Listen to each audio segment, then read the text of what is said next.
আফ্রিকার জঙ্গল থেকে আসলো বেলাল।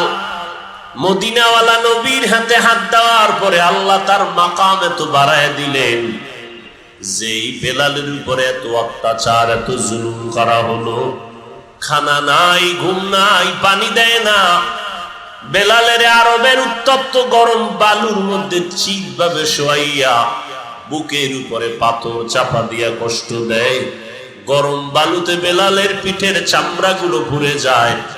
বেলাল তারপর জবান দিয়ে শুধু একটা আওয়াজ দেয়, আহাদ, আমার কেউ নাই, একমাত্র আমার মালিক আমার আল্লাহ। আমি ওই আল্লাহর গোলামি করি, আমি ওই আল্লাহর গোলামি করব, আমার আল্লাহ ছাড়া কেউ নাই। যতই বাধা দেয়, উমাইয়া নামের বেঈমান বলে আওয়াজ বন্ধ করে দেয়, বেলালের আওয়াজ বন্ধ তো হয় না। যত বাধা দেয় তত আওয়াজ আরো বাড়ায় দেয়। কারণ জোয়ারের পানিতে বাদ দিলে পানির শক্তি যেমন বেড়ে যায়, মুমিনের ঈমানের উপরে আঘাত করলে মুমিনের ঈমানের শক্তিও বেড়ে যায়। আল্লাহ তাআলা দেখায় দিলেন, দেখ বেলালের মতো বান্দাটা ধৈর্য ধারণ করার কারণে কি পরিমাণ সম্মান। আল্লাহর নবী বলেন, আমি মেরাজের রাতে জান্নাত দেখলাম, জাহান্নাম নিজ চোখে দেখলাম। আল্লাহ আমারে দেখাইলেন, বেলালের হাঁটার আওয়াজ আমি জান্নাতের মধ্যে শুনতে পাইলাম। ও বেলাল, এমন কি মাকাম তোমার! আল্লাহ পাক রব্বুল আলামিন এতভাবে বেলালকে কবুল করেছেন।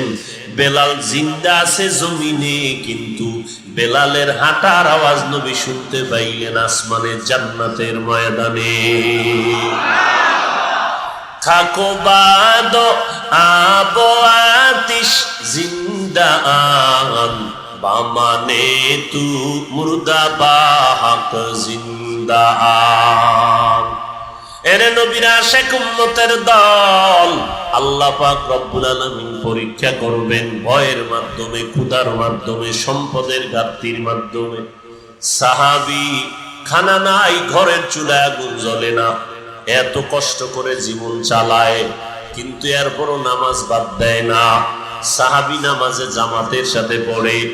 যদিও নবীর কাছে কয়েকজন সাহাবায়ে কেরাম অভিযোগ দিলেন, ইয়া রাসূলুল্লাহ, ওই সাহাবী জামাত ছাড়ে না ঠিকই, কিন্তু আমরা আজানের আগেই মসজিদে এসে বসে থাকি, অমুক সাহাবী আজানেও আসে না, আজানের পরপরও আসে না। আপনি যখন নামাজে দাঁড়াবেন, ইকামত শুরু হয়, তখন তিনি আসেন। আমরা আপনার নামাজের পরে বসে থাকি, আপনি বয়ান করবেন, আপনার সুন্দর বয়ান শুনবো। সাহাবী আপনি সালাম ফিরানো মাত্র বের হয়ে ঘরে চলে যায়। নবীজি একবার শুনলেন, কোনো জবাব নাই।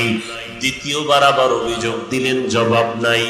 তৃতীয়বার যখন নবীর কাছে অভিযোগ দেওয়া হলো, নবী এইবার বললেন, চলেন আমি মুহাম্মদ সহ যাই সাহাবীর ঘরের মধ্যে গিয়া দেখি, কোনো না কোনো মুসিবত ছাড়া তো এইরকম অবস্থা হতে পারে না। মায়ার নবী চলে গেলেন সাহাবীর ঘরের দরওয়াজায়। আসসালামু আলাইকুম ইয়া আহলাল বাইত, ও ঘরওয়ালারা, মুহাম্মদ ঘরের দরওয়াজায় দাঁড়ানো, কে আছো? ঘরের ভেতর থেকে কোনো আওয়াজ নাই। আমি রহমাতুল লিল আলামিন আসছি সাহাবায়ে কেরাম সাথে। কয়েকবার আওয়াজ দেওয়ার পর ভেতর থেকে কান্নার আওয়াজ।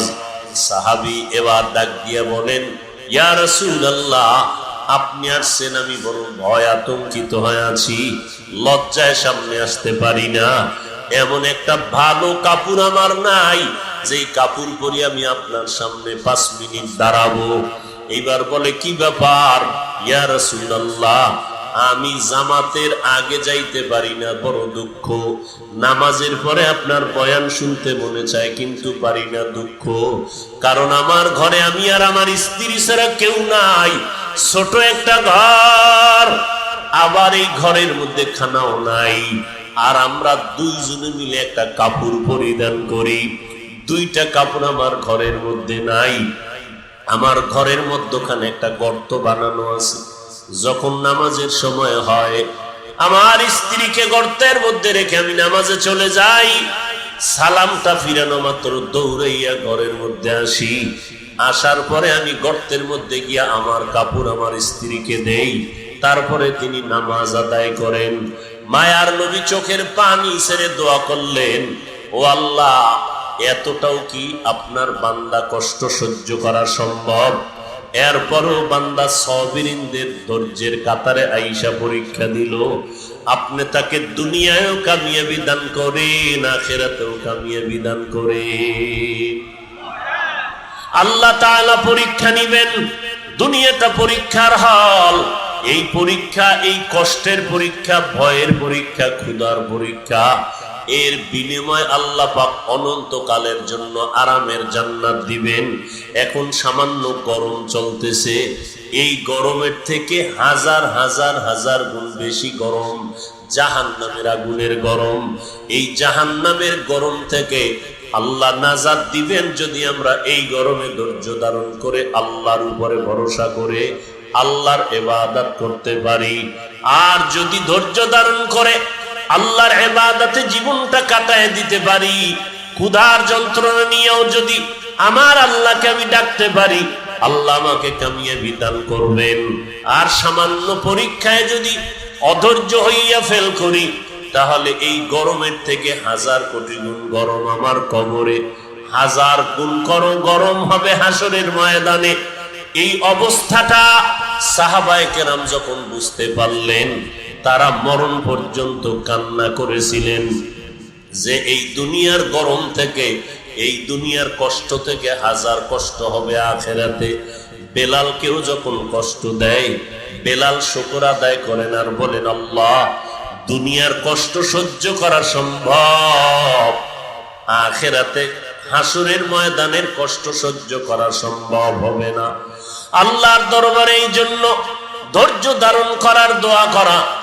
আর মুসিবত যখনই আসবে, আল্লাহ দোয়া শিখিয়ে দিয়েছেন, বান্দা যখনই মুসিবত আসবে তখনই তুমি দোয়া পড়বা, ইন্না লিল্লাহি ওয়া ইন্না ইলাইহি রাজিউন।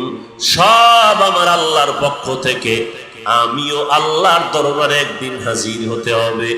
আল্লাহর পক্ষ থেকে যা আসছে আমি অম্লান বদনে নির্দ্বিধায় আমি আল্লাহর সব কিছু মেনে নিলাম। এর উপরে আমার কোনো মন্তব্য নাই। আল্লাহ যেইভাবে আমাকে রাখেন আমি ওইভাবেই থাকতে রাজি। এই নিয়ামতের উপরে আমি আল্লাহর উপরে খুশি হয়ে গেলাম। এইভাবে ধৈর্য ধারণ করিয়া যারা দুনিয়ার সামান্য জীবনের মধ্যে চলতে পারবে, আল্লাহ বলেন, রে বান্দা, অনন্তকালের জন্য এমন জান্নাত আমি তোমাকে দিব, যারে ছোট একটা জান্নাত দিব এই দুনিয়া নামক গ্রহের থেকে 10টা গ্রহের সমান পাবে একটা জান্নাত। বেহেশত আযাকে আজারে নবাসো, কাসে রাবা কাসে কারে নবাসো।